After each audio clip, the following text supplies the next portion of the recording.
सो बच्चों, स्टूडेंट्स, ये मेरा नेक्स्ट क्वेश्चन है और इस क्वेश्चन में ये जो मेरा फंक्शन है वो इस टाइप से डिफाइंड है, अंडरस्टैंड। और हमको निकालना है कि ये फंक्शन k की कौन सी वैल्यूज़ के लिए π/2 पर कॉन्टीन्यूअस होगा। For what values of k this function would be continuous at x is equal to π/2।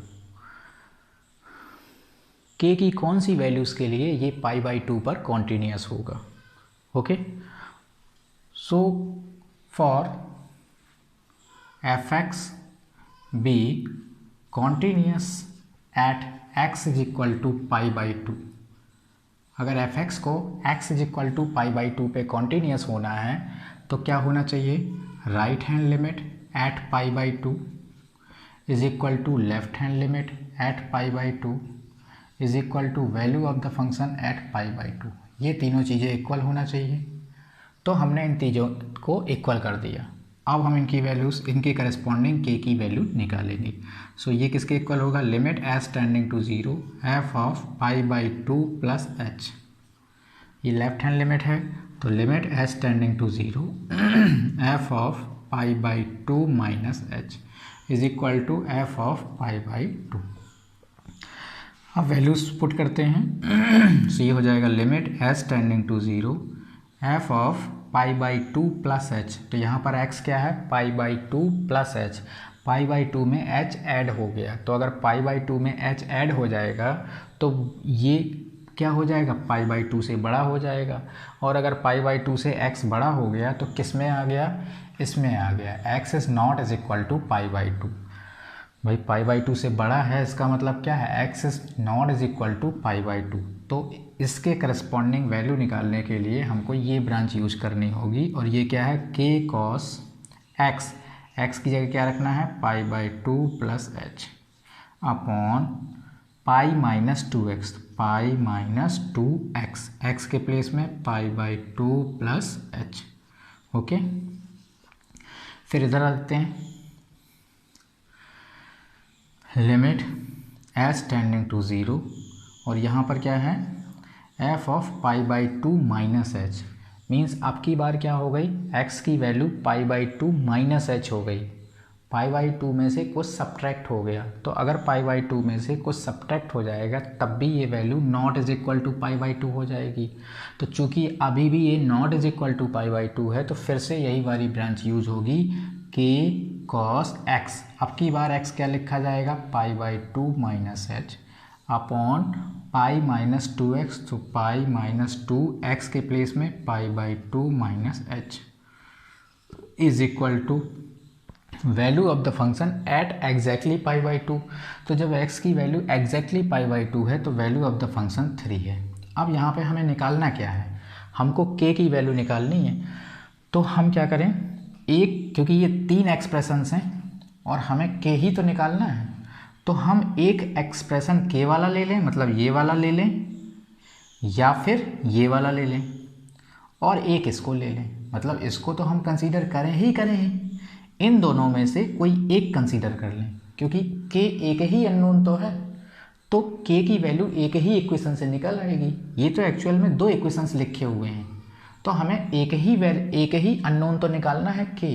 तो k की वैल्यू एक ही अननोन की हेल्प से आ जाएगी। तो चाहे हम इन दोनों को ले लें तो k आ जाएगा, या फिर हम इन दोनों को ले लें तो भी k आ जाएगा।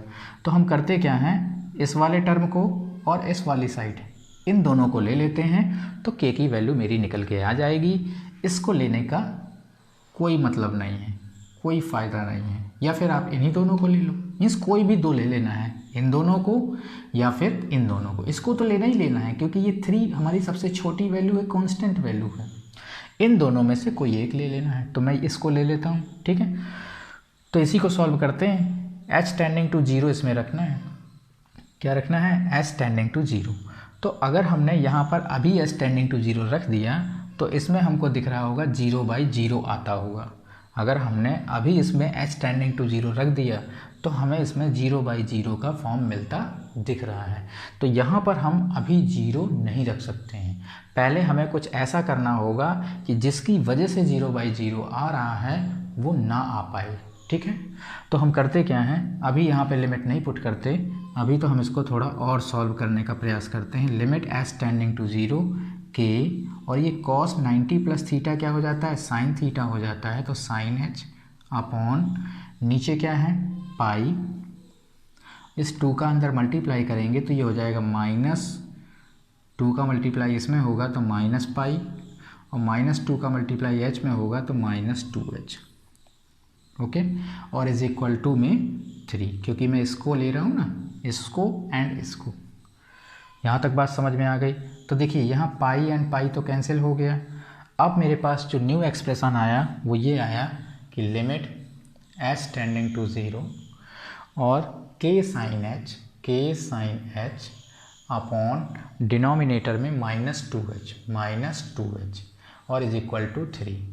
और हमने 11th क्लास में एक फार्मूला पढ़ा था, शायद आपको याद हो, कि limit h tending to 0 sine h upon h, इस लिमिट की वैल्यू क्या होती है, 1 होती है। मतलब ये एक आइडेंटिटी है कि लिमिट एच टेंडिंग टू 0 पे साइन h अपॉन h 1 होता है, या इसी का रिवर्स लिखा होता है, मतलब limit h tending to 0 h upon sine h, तो ये भी 1 होता है। ठीक है, तो यहाँ पर देखिए आप, लिमिट एच टेंडिंग टू 0 तो है ही, और साइन h अपॉन h ये भी है, तो ये दोनों चीज़ें मिलकर के क्या हो जाएंगी, 1 हो जाएंगी।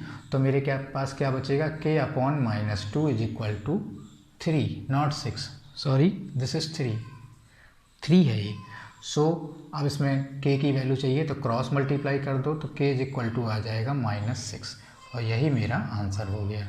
मतलब जब k की वैल्यू -6 होगी तब ये फंक्शन π/2 पे कॉन्टीन्यूअस फंक्शन होगा। यही मुझे फाइंड आउट करना था कि k की किस वैल्यू के लिए ये π/2 पे कॉन्टीन्यूअस होगा।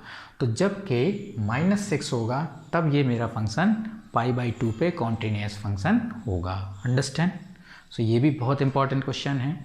एग्ज़ाम में इसी टाइप के क्वेश्चन आते हैं जिनमें हमको कुछ अननोन्स की वैल्यूज़ निकालनी होती हैं, जैसे a या b निकालना है, इसमें k निकालना है, इस टाइप के क्वेश्चन ज़्यादा आते हैं। ओके।